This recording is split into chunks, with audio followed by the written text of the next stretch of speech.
maybe you were a person that wasn't very religious at all, and you were living life like the rest of your extended family, but something came in your heart and you said, you know what, I'm going to take this guidance seriously. I don't know how it happened. Maybe Allah made it happen through some YouTube video or a friend, or however it happened. But you decided to make a change for the better in your life. And when you start changing the behavior in your life, the first people to see a change in you will be your own family. They will notice it.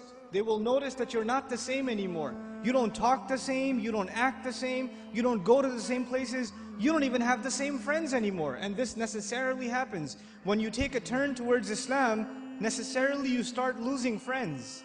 Because your old friends used to do pretty bad things and now you can't do those things with them anymore. So you suffer a loss of friends. And at the same time, your family starts saying, you're acting a little too weird. And for the young man, the family might even say, what's that thing on your face? You forgot to shave? What happened to you? And the girl starts wearing hijab and the family might even be in shock. And this is a Muslim family, mind you. They'll say, take that thing off your head. You're going to go out to the wedding looking like that? I can't sit in the car with you like that. What do you think we are? All of a sudden, you're the Islamic role model? Who died and made you Shaykh? That all of a sudden we should be looking up to you. Remember what you were like last year, man? You were the party animal. Now you're going to go make salah? Yeah, seriously, please. We know what you're really like. In other words, not only have you lost your friends, from your family you get the nastiest kinds of sarcasm and criticism. All the time, all the time. Every chance they get, they say something to you. They say something about your beard. They say something about your habits of making salah. They say something about putting your children in Islamic school. They say something about sending your children to Sunday school. Or you getting up for Fajr or Isha and going to the masjid. They'll have some comments for you. And those comments hurt. They burn pretty good.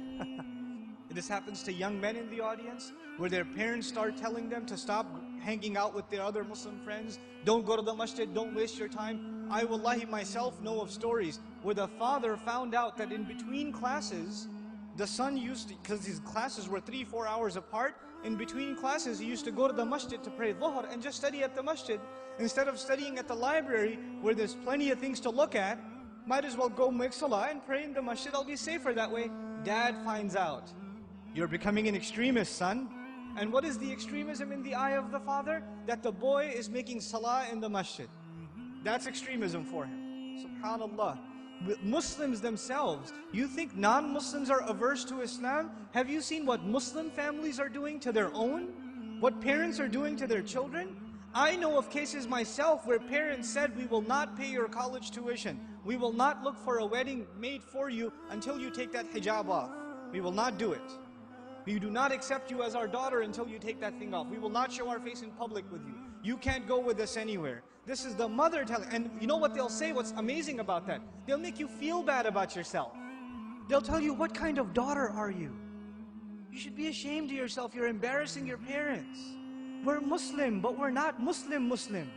We're not that. We're not those kind of Muslims. That's not how we do things in our family. That's what they'll say. Our family is different. We don't do things like that in our family. That's those masjid people. Don't be like those masjid people. That's what they'll say. And you know what's amazing about that? If you look at a portrait of your great-grandparents from back in the day, good old great-grandpa's got a big old beard and you can't even see grandma's face. So who's being true to the family and who's an embarrassment to the family? See, this is Muslim families today. And you're in the midst of all of this. And you know what happens? Because you've made a decision to turn towards Islam, if an enemy of Islam came to you and said, abandon your religion, you'd say, oh yeah? I'm going to be even more committed. You would become energized in your zeal for the religion when the enemy attacks Islam. We'd get even more fired up. Muslims get fired up in the craziest of ways. Somebody draws a cartoon about the Messenger ﷺ and Muslims go crazy and they'll burn some other guy's car up or break somebody else's because they're really angry. But we get fired up when something happens, something questions the dignity of our religion, even if it makes sense or doesn't make sense. But when your own family comes and says, look, I love you, I'm worried about you, I don't want you to become this way. This is the way of the people who fail out of college, who don't have a career, who have miserable lives.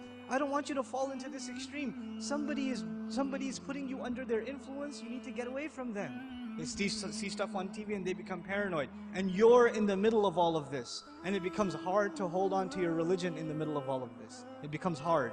Because it's not the enemy of Islam that's pulling you away. Who's pulling you away?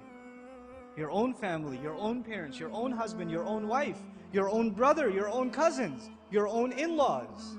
They're the ones pulling you away. So how do you deal with that? The most inappropriate response to this pressure is anger. And you know what? That is the most common response too. Your parents start yelling at you for growing the beard, and you're a young, hot-blooded guy. What do? Oh yeah? It's the sunnah. You can't tell me what to do. You're following culture, and I'm trying to follow Islam, and you slam the door in their face. Way to go. Because that's what Allah wants you to do, yell back at your parents. And they're just they're talking about your beard. What was Ibrahim's father talking about, alayhi salam?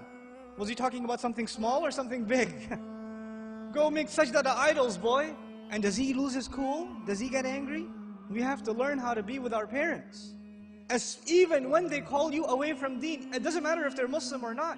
وَإِن جَاهَدَاكَ عَلَىٰ أَن تُشْرِكَ بِي مَا لَيْسَ لَكَ بِهِ عِلْمٌ فَلَا تُطِعْهُمَا وَصَاحِبْهُمَا فِي الدُّنْيَا مَعْرُوفًا وَاتَّبِعْ سَبِيلَ مَنْ أَنَابَ إِلَيَّ ثُمَّ إِلَيَّ مَرْجِعُكُمْ فَأُنَبِّئُكُمْ بِمَا كُنْتُمْ تَعْمَلُونَ. Allah Azza wa Jal tells us, if they struggle against you to make you follow what they themselves have no knowledge of, don't obey them, while at the same time accompanying them in the most dignified fashion. Obeying them is separate, respecting them is separate. Just because you didn't obey them for the sake of Allah, when it came to matters of halal and haram, or when it came to matter of iman and shirk, or kufr, just because you didn't obey them does not give you the right to get angry at them. You can't.